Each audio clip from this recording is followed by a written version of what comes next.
Hello everyone, welcome back to my YouTube channel. और आजकल बात कर रहे हैं सोसी एक्सचेंज प्रोग्राम के बारे में। सोसी एक्सचेंज प्रोग्राम जो है study of US institutes for Pakistani students. इसके लिए मैं पहले भी एक वीडियो बना चुका हूँ जिसमें मैंने बात की कि इसका एप्लीकेशन फॉर्म कैसे फिल करते हैं।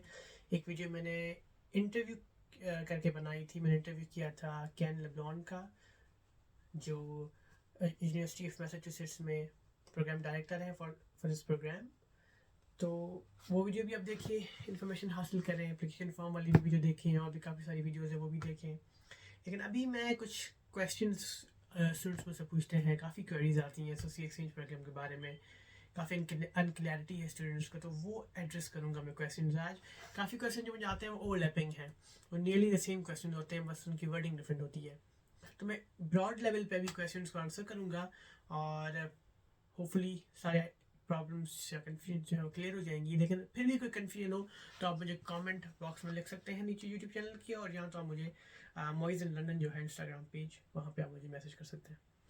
पहली बात तो ये, अप्लाई कैसे करते हैं इस प्रोग्राम के लिए। वो मैंने एप्लीकेशन फॉर्म बनाया था आपका, मतलब एप्लीकेशन कैसे फिल करते हैं वो वीडियो बनाई थी मैंने।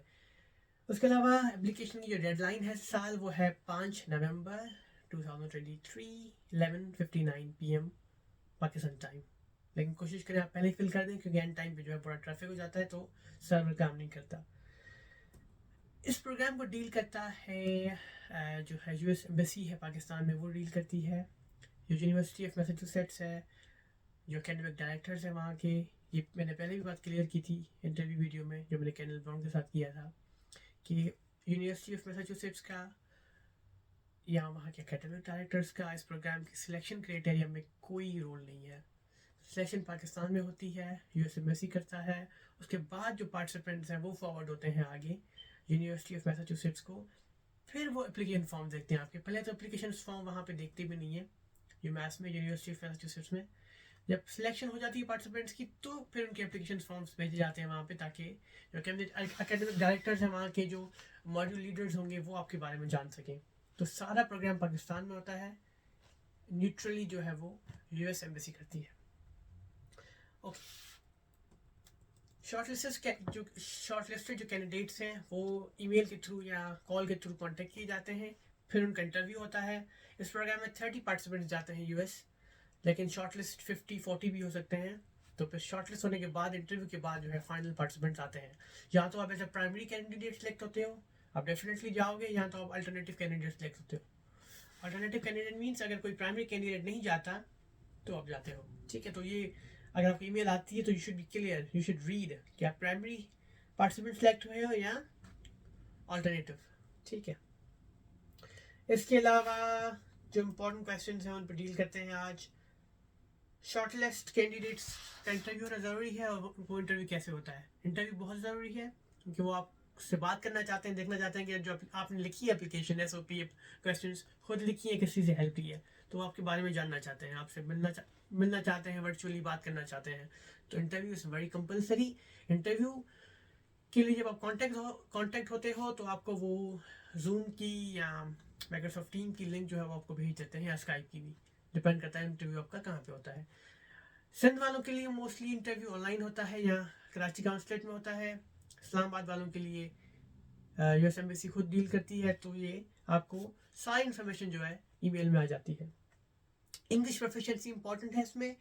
इंग्लिश प्रोफिशिएंसी इंपॉर्टेंट है। आप you should be fully efficient in English, और प्रोफिशिएंट इन इंग्लिश। अगर एफिशिएंट ना कहूँ तो प्रोफिशिएंट इन इंग्लिश। इसमें कोई टीसोल या आइल्स या टेफल ये कोर्सेस ज़रूरी नहीं है जिस तरह से जो ग्रेड में होते हैं, लेकिन आप प्रोफिशिएंट होने चाहिए इंग्लिश में। वो आप कैसे शो करेंगे, आप अपनी यूनिवर्सिटी से आप लेटर दिखाएंगे, इंग्लिश प्रोफिशिएंसी सर्टिफिकेट, कि आप प्रोफिशिएंट है इंग्लिश में। आपकी प्रोफिशिएंसी जो जाहिर होती है आपके बात करने से भी, जब आपका इंटरव्यू होगा, और प्रोफिशिएंसी आपकी शो होगी आपके एप्लीकेशन फॉर्म में। अगर आपका एप्लीकेशन फॉर्म जो है वो बहुत ही फ्लॉलेस है, बहुत ही प्रोफिशिएंट इंग्लिश में लिखा हुआ है, लेकिन आप वहाँ पे बात नहीं कर पा रहे इंटरव्यू में, तो इट मीन्स कि आपने खुद से फॉर्म नहीं लिखा, या खुद से एप्लीकेशन SOP नहीं लिखी। तो इट्स वेरी इंपॉर्टेंट कि आप खुद लिखें, SOP खुद लिखें, क्वेश्चन के आंसर्स खुद करें। क्योंकि अगर आपने किसी से हेल्प ली, किसी से लिखवाया, तो इंटरव्यू में दे विल नो। अगर आप स्ट्रगल करते हो इंटरव्यू में, बात नहीं कर पाते, तो दे विल नो कि आपने किसी और से लिखवाया फॉर्म। तो बी वेरी केयरफुल, आप खुद लिखें। मुझे काफ़ी सारी एप्लीकेशन आती हैं, उस पर इंस्टाग्राम पे मैसेजेस आते हैं, ईमेल्स आती हैं कि जो है आप हेल्प कर दें एसओपी लिखने में, आप हमें गाइड कर दें. Guide I can do, I can always guide, but I can not help you write. You have to write on your own, क्योंकि एसओपी इज पर्सनल स्टेटमेंट, खुद के बारे में होती है, तो खुद ही लिखनी है आपको. मुझे नहीं पता आपके बारे में, किसी और को नहीं पता आपके बारे में. खुद को एक्सप्रेस करना, खुद के बारे में बात करना, वो आपके हाथ में. तो प्लीज़ अवॉइड दीज क्वेश्चंस. एक और रिक्वेस्ट भी मेरे पास बहुत आती है, वो है कि आप अपनी एसओपी शेयर कर दें जो आपने लिखी थी उस टाइम पे. I will definitely not share it. ठीक है, अगर मैं सिलेक्ट ना हुआ होता तो आई वुड शेयर इट, क्योंकि अब मैं सिलेक्ट हो चुका हूँ, मैं जा चुका हूँ उस प्रोग्राम में. इफ आई शेयर इट तो आप उसी स्टैंडर्ड को फॉलो करेंगे जो मैंने लिखी थी एसओपी, या जो मैंने स्टैंडर्ड फॉलो किया था. Mine was completely different. I am a different person. मैं आपसे मुख्तलिफ हूँ, मेरे एक्सपीरियंसेस मुख्तलिफ थे. तो अगर आप किसी ने वो स्टैंडर्ड फॉलो करते हैं, अगर आपने एसओपी लिखी, प्रोग्राम में सिलेक्शन नहीं हुई, तो हम फिर ब्लेम करेंगे कि ये प्रोग्राम बायस्ड है या सिलेक्शन बायस्ड है. तो इसलिए उस पर मसला मुझे भी हो सकता है, आपको भी हो सकता है.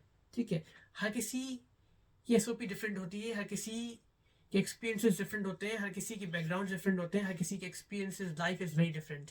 तो जो मैंने एसओपी लिखी थी वो मेरे हिसाब से सही थी, मेरे हिसाब से मुझे डिस्क्राइब कर रही थी मेरी एसओपी, मेरी एप्लीकेशन, तो मेरी सिलेक्शन हुई. आप अपने हिसाब से अपने आप को एक्सप्रेस करें, अपने बारे में बताएं.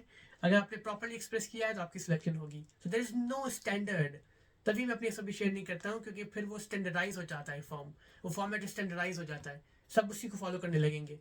तो ये नहीं करना हमें, और फिर प्लेजरिज्म के इशूज़ भी आते हैं. तो देयर इज नो स्टैंडर्ड.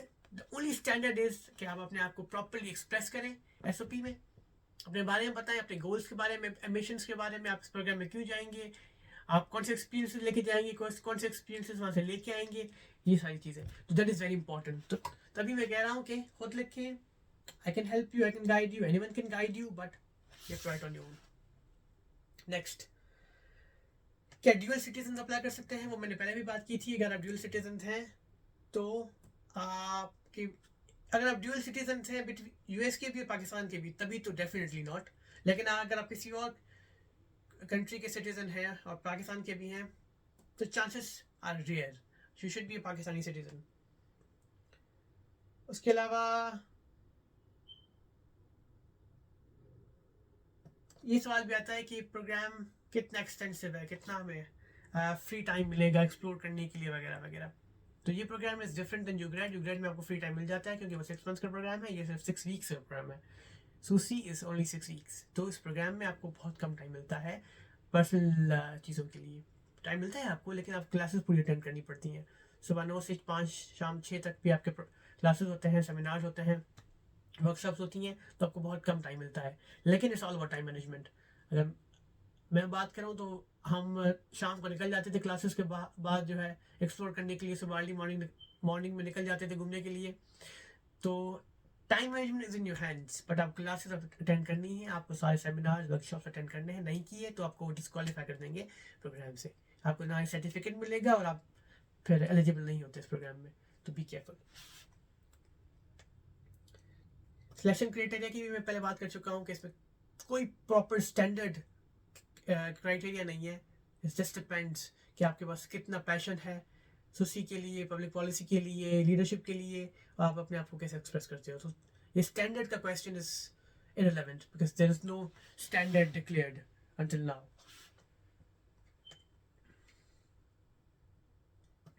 उसके अलावा you should be in your second year or third year of university to apply in this program.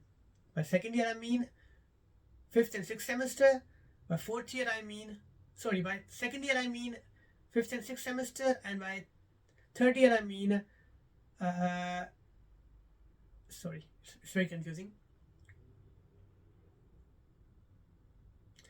Second year और थर्ड ईयर, यानी आपका जो है 3, 4, 5, 6 सेमेस्टर जो है ना, इन सेमेस्टर्स में आप अप्लाई कर सकते हो. मैं कंफ्यूज इसलिए हो रहा हूँ क्योंकि कुछ कुछ यूनिवर्सिटीज़ में ट्राई सेमेस्टर होते हैं, मतलब साल में 3 सेमेस्टर्स होते हैं, तो इसलिए कन्फ्यूजन हो जाती है. तो आपके पास 3 सेमेस्टर्स हैं या 2 सेमेस्टर्स हैं, but you should be in your second और third year of university to apply. Medical students could be in fourth year to apply, because medical students की जो डिग्री होती है वो 5 साल की होती है, तो उनके लिए थोड़ा सा डिफरेंट क्राइटेरिया है. द थिंग इज आपके पास 1 साल रहा होना चाहिए वापस आके कंप्लीट करने के लिए, क्योंकि अगर आप थर्ड ईयर में जाते हो ना, तो व्हेन यू कम बैक आपके पास फोर्थ ईयर है पूरा पढ़ने के लिए. दिस इज़ वाई आपके पास 1 साल रहा हुआ होना चाहिए, ना 1 सेमेस्टर भी नहीं, 1 साल रहा हुआ होना चाहिए वापस आके आपको इस प्रोग्राम में पाकिस्तान आके पढ़ने के लिए। ठीक है, इससे आपकी स्टडीज़ भी डिस्टर्ब नहीं होती। यूक्रेन में होती हैं, आपको ब्रेक लेना पड़ता है या सेमेस्टर फ्रीज करना पड़ता है। ये होता है समर में, जून जुलाई में, तो आपकी ऑलरेडी वेकेशन होती हैं। डिपेंड्स किसी यूनिवर्सिटी की वेकेशन ना हो।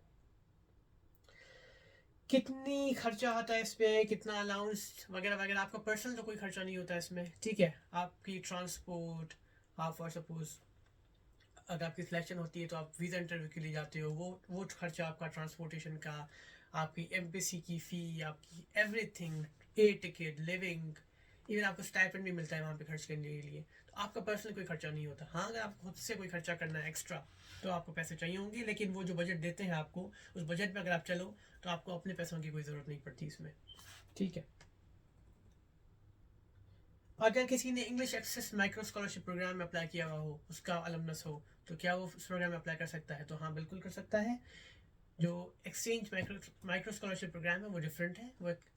वो उसमें आप यूएस नहीं गए होते, आपने सिर्फ काम किया होता है वर्कशॉप में या टीचिंग में, तो इस फाइन। और ये कुछ बेसिक क्वेश्चन है जो मुझे होते हैं मौसूल। मैं कोशिश की सारे क्वेश्चन मैं एड्रेस करूँ।